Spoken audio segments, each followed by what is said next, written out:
just having that puzzle box. So that, along with the stats and 2 minions that are doing a lot of damage, you know, some people argue that puzzle box 3 is a semi-carry in its own right, and I have to agree with them. But we do see Fade Invisible coming in here, and it'll be interesting to see, is she going to pick off this Pyromancer? Pyromancer bottled Invis and used Invis there. The wards are up kind of around Roche here, wanting to make sure neither team grabs it. Ophelia coming in, needs to be careful that Zeph may be able to take him out. And Chipper using the rockets to kind of scout, maybe get a little bit of damage in. And both teams just going to be comfortable to back off here, though. So overall, experience and gold essentially dead even. I mean, 62,000 to 60,000, and then 44,000 to 43,500.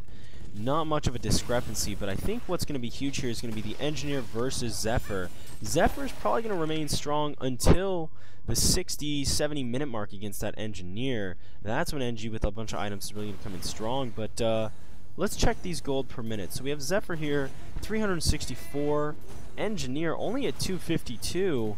So, and we do have a tower push coming in here. The puzzle box is out, dust going out. They're really scared of Fade here. They do not want to see Fade's ult coming in here and doing some work. So with puzzle box 3 out, I just, excuse me, you know, I don't see Fade being able to come in and do anything like you had mentioned. Her main strength is gone, and actually Glacia's getting caught here. Zephyr ulting, Tar going off, rockets are going to be incoming, Hag ult going down, Glacia's getting picked, and I believe, wow, there's still more action going on. Fade trying to come in and do some work, but it's not going to happen. Too much anti-invis for Fade to come in and really be able to do much safely. So we do see Glacius going down and some chip damage on the tower, but overall, I'd say the Legion's in a bit of an advantageous situation because NG, still with that ult up, if they overplay here, they're in some serious trouble, though the turret is now down for about 6 more seconds. Tower is going to go down here.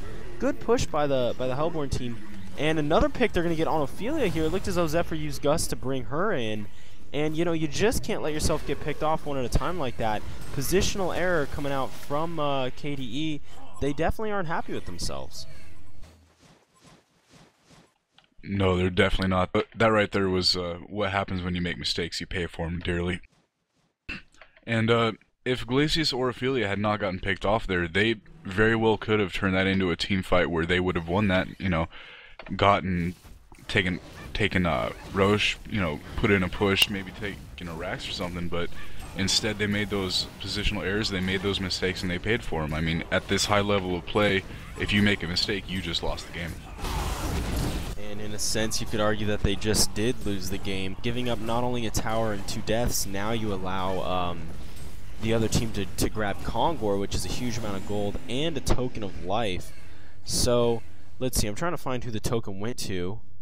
It will most likely go to Zeph? No, Wretched Hag. You know, she kind of earned it. Normally you'd like to see your most damage over time pick up the token, but in a sense, man, that Wretched Hag, she's doing work this entire game, so I'm not going to argue with Wretched Hag picking up the totem. Like I said, personally I think Zephyr would have been a better pick, but to each their own, and this ILX team is definitely impressing me so far, especially this Wretched Hag being played by Poker, as you said earlier, MVP of the Hellborn team. And yeah, so we see Engineer here with the Charged Hammer working on, I would assume, to be either Shrunken Head or Ice Brand. Take a guess for me here, Kazor. What do you think he's working on? Who? Engineer with the Mighty Blade. Is he going Ice Brand or is he going Shrunken Head? I would believe that he's going Shrunken Head pretty early to just counter all that magic damage, well, the Blacksmith stun and the Denisha from Wretched Hag, and clear out the dots, all the magical dots that are on him, and yeah, even the Demented Foe. Yeah, so I'm really thinking that he will go for Shrunken Head at this point of the game. Alright, so that's what your bet's going to be on. We do see Chipper with Staff the Master, meaning his ult is this, yes, 70% movement slow and a little bit more damage over time. Wow, excuse me, I am just having a rough day, man. I am just so tired for some reason. But we do have a bit more action here on top. It looks as though Fade's looking to get a pick on Pyromancer. Needs to be careful here, though. I know Dust is available, or is Pyromancer out of Dust? She might have been out of Dust, and now it looks as though Blacksmith taking not only the ensnare from Chipper ult, but Fade coming up in a double kill. Huge positional error there by both Blacksmith and Pyro.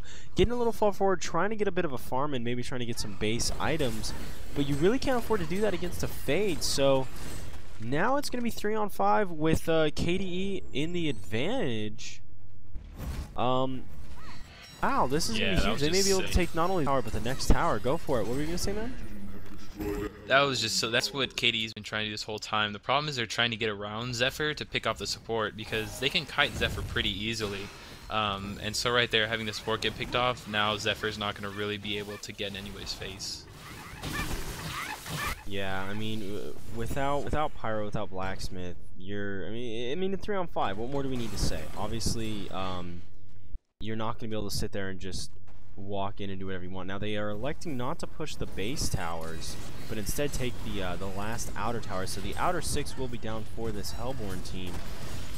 And, oh, maybe not, actually. Looks as though Pyro and Blacksmith were up just in time. Gust coming in. We may see a team fight here. Chipper ult going off. Zeph taking a lot of damage here. Chipper, though, really weak. NGL going off. Hagel going off. Everybody going what they can. Glacial going off. And I believe Tablet Command going on Glacial, so he's not going to be able to ult anymore. We do see Zephyr trying to come in and do some work, but Fade chasing him down. He's going to be doing a lot of damage. And Keg going out. Misses Zephyr, but Zephyr does go down. And that is unbelievable. That is so huge that this Zephyr goes down. Engineer throwing down the turret now. That turret, look for it to do some serious work, but just not enough. Looks as though it's going to go down. Keg going out, and it does look like Engie went down. Genocide.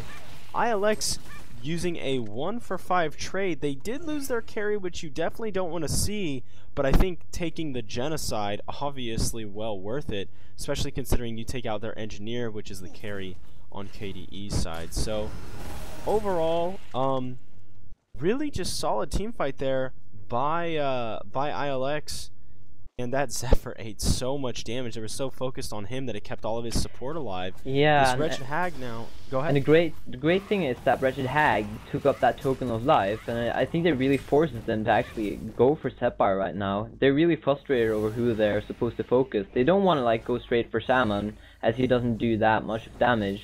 You can still heal them, and Blacksmith is always a bit beefy because his base strength is really high. So basically they're forcing the other team to go for that really fat Sapphire. And that's actually a great strategy. Yeah, Wretched Hag taking a lot of damage. They're barely getting out alive. And Zephyr, or I'm sorry, Chipper trying to hit him with a rocket, almost picking off Wretched Hag. But I don't think it would have gotten the kill anyways. But we do see Chipper coming in, probably trying to work on that sheep stick. We'll see if he's able to get that before the end of this game. And yeah, overall, Xenome, my tech guy, how you doing, buddy? You enjoying this game so far? Yeah, pretty good. What do you think overall? I think that game's going pretty well, and a couple of things I'm wondering about is Legion's team. I think they are a league game team, because now they're kind of getting beat pretty bad by the Hellborn. Definitely. Any other questions though that you may have besides, you know, why does it seem like this early game team is being crushed so hard now throughout the mid and late game? Anything else, or? Well, that wasn't nice. I'm not trying to be disrespectful, no! I just meant because a lot, dude, you gotta realize these casts, for those of you that are not familiar with the way Cybernetics TV works, is they are designed for not necessarily the proest of players. Like, we're here, we're trying to make it fun for everybody. We want everybody to get involved in esports, and, you know, maybe people don't know about scalability, which is perfectly, you know, fine not to know a whole lot about. Early game teams, I didn't mean to be disrespectful. If anybody felt I was, I do apologize, especially to use, you know. It was a very professional, logical comment. Don't worry. Yes, quote unquote professional, right? Let's not get into that whole deal.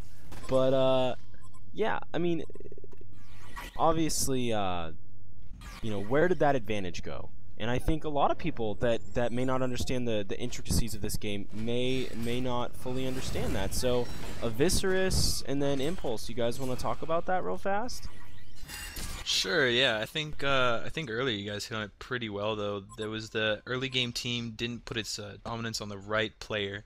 They were picking off the support heroes like Demented Shaman,